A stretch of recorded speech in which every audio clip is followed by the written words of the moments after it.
Halo semuanya, terima kasih atas kesempatan yang sudah diberikan. Di sini saya akan mempresentasikan tentang salah satu desainer yang berpengaruh di dunia dan berhasil serta sukses membranding brand mereka. Namun sebelum itu, izinkan saya untuk memperkenalkan diri saya. Nama saya adalah Naomi Federica Swantika. Saya dari jurusan Desain Mode dengan NIM 209033140027. Di sini saya akan mempresentasikan salah satu desainer yang sukses dan berhasil membranding brand miliknya, yaitu Hubert de Givenchy.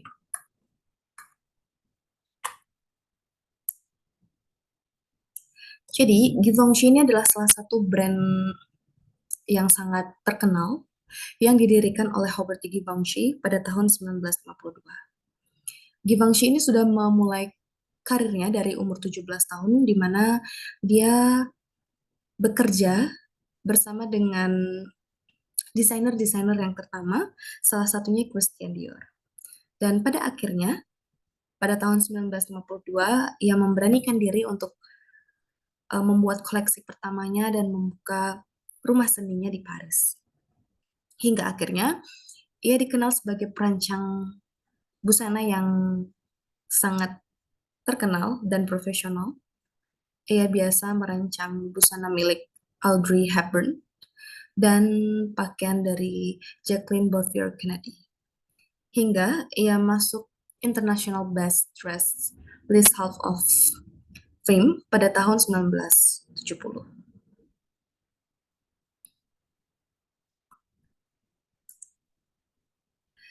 Di sini saya akan menceritakan sedikit dari perjalanan karirnya, di mana Givenchy ini dikenal sebagai busana, ya dikenal sebagai desainer karena menciptakan pakaian yang sangat unik, di mana ia membuat statement bahwa busana harus mengikuti bentuk tubuh wanita, bukan tubuh yang mengikuti bentuk gaun. Jadi gaya rancangannya ini selalu berkaitan dengan kesempurnaan dan biasanya bersentuhan dengan dunia arsitektur. Givenchy juga dikenal sangat suka menggunakan material-material yang unik. Namun yang paling menjadi ciri khasnya adalah desain dengan siluet yang terkesan aman, namun memberi pengaruh besar di dunia fashion. Lalu pada tahun 1952, ia meluncurkan koleksi pertamanya, di mana ia menggunakan Bettina Graziani sebagai model pertamanya. Dan koleksi ini sangat banyak menuai pujian, terutama dari majalah Vogue. Mereka menyebut koleksi Givenchy ini sebagai wonderful first collection, dan The New York Times menerbitkan artikel tentang Givenchy yang berjudul A Star is Born. Lalu, pada tahun 1953, ia bertemu dengan Audrey Hepburn dan mereka menjadi sahabat. Lalu, Givenchy ini merancang gaun hitam untuk Audrey yang dikenakan untuk syuting di film Breakfast at Tiffany's, dan gaun ini menjadi sangat-sangat terkenal.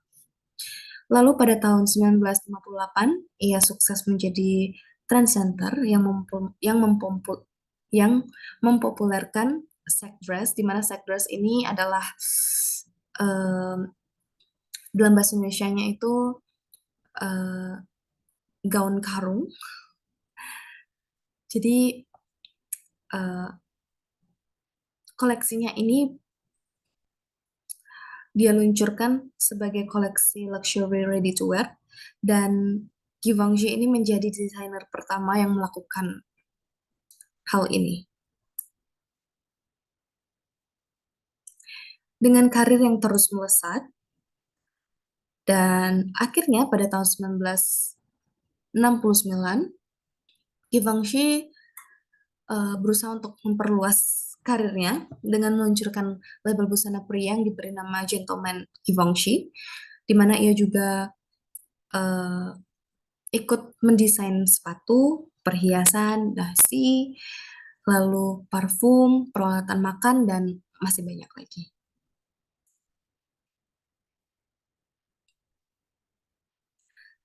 Dan secara keseluruhan, Hubert de Givenchy ini berhasil mencapai kesuksesan dalam industri fashion karena berhasil menciptakan gaya yang unik dan memiliki ciri khas. Merek yang kuat, pengembangan bisnis yang cerdas, dan pemasaran yang sangat efektif. Di sini kita akan membedah beberapa faktor yang membuat Givenchy ini berhasil membranding brand miliknya. Yang pertama itu ada style, di mana gaya rancangannya itu selalu berkaitan dengan kesempurnaan, memiliki ciri khas, dan desain yang chic dan feminim itu sangat mudah diterima, terutama di kalangan kaum wanita. Dan bahkan statement bahwa busana harus mengikuti tubuh wanita, bukan tubuh wanita yang mengikuti bentuk gaun itu sudah sangat melekat pada Givenchy. Jadi bahkan dia pernah membuat dress yang sangat kontroversial yaitu set dress itu karena dressnya tidak membentuk lekukan tubuh sedikit pun, tidak menunjukkan lekukan tubuh pada si pengguna. Namun dress ini tuh sangat laku, terutama untuk perempuan-perempuan di Amerika. Mereka membeli dress ini karena mereka merasa uh, cuttingannya yang sangat aman. Jadi cuttingan ini tidak menimbulkan perhatian yang begitu mencolok saat digunakan. Lalu ada bahan, di mana Givenchy ini terkenal suka menggunakan material yang unik. Itu terbukti pada usianya yang ke-25 tahun, di mana pada saat itu ia pertama kali meluncurkan eh, koleksinya, ia memanfaatkan kain yang murah. Dan pada saat itu alasannya karena keuangannya yang tidak stabil. Tetapi justru ia bisa mengubah kain yang murah ini menjadi terlihat elegan, menjadi terlihat mencolok, bahkan pada saat itu busananya itu mencuri perhatian sekali. Meskipun menggunakan kain yang sangat murah, tapi ia bisa membuat itu menjadi sangat luar biasa.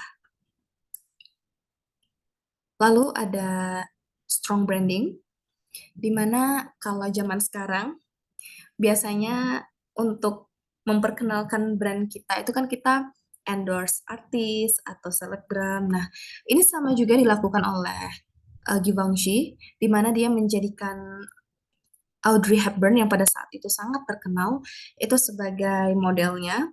Ya, jadi Givenchy ini sering merancangkan busana-busana untuk digunakan oleh Audrey, dan yang paling terkenal itu adalah uh, dress hitam yang digunakan di film Breakfast at Tiffany's. Jadi gaun ini tuh sangat ikonik, bahkan sangat terkenal di dunia. Jadi kalau kita melihat Audrey, kita pasti ingat dengan dress hitamnya, dan kita pasti ingat itu adalah rancangan Givenchy. Dan kini dress itu dimuseumkan dan dipamerkan di Paris.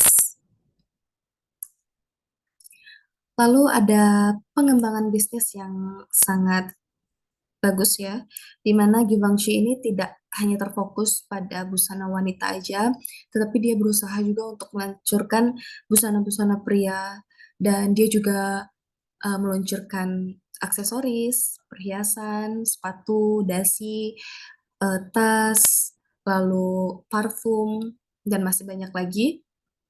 Dan ini membuat em, ia memantapkan dirinya untuk mendirikan gerai pertamanya di Hollywood. Jadi ini juga salah satu jadi pengembangan bisnis di mana ia tidak hanya membuka toko offline-nya di Paris, tapi dia juga mulai mengincar pasar yang lain di Amerika. Lalu pemasaran yang cerdas. Nah, di sini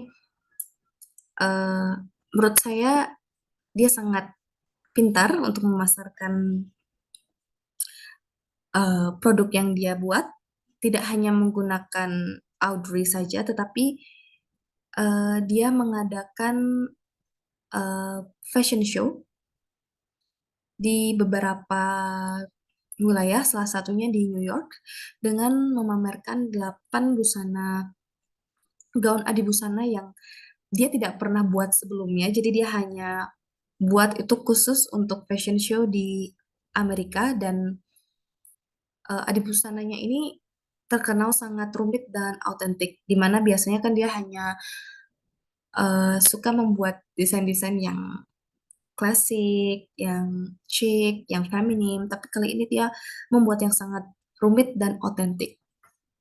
Dan banyak sekali yang kagum dan akhirnya tertarik oleh brand Givenchy ini. Dan menurut saya ini adalah salah satu pemasaran yang cerdas dari yang kita bisa tiru dari Givenchy. Dan eh,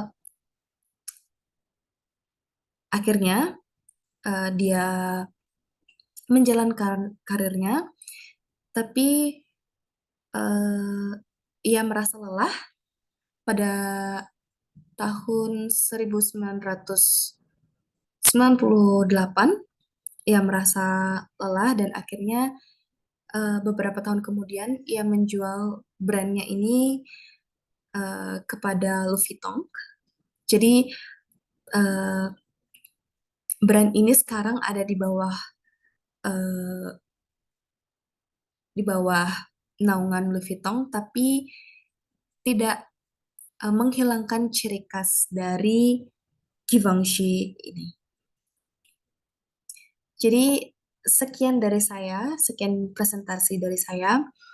Saya harap presentasi ini bisa berguna bagi kita semua, bisa mengajarkan kita bagaimana membranding brand kita, bagaimana kita uh, menyebarluaskan brand kita dengan berbagai cara, sehingga ini kita bisa ambil pelajarannya dan kita terapkan dalam kehidupan kita. Sekian dari saya dan terima kasih.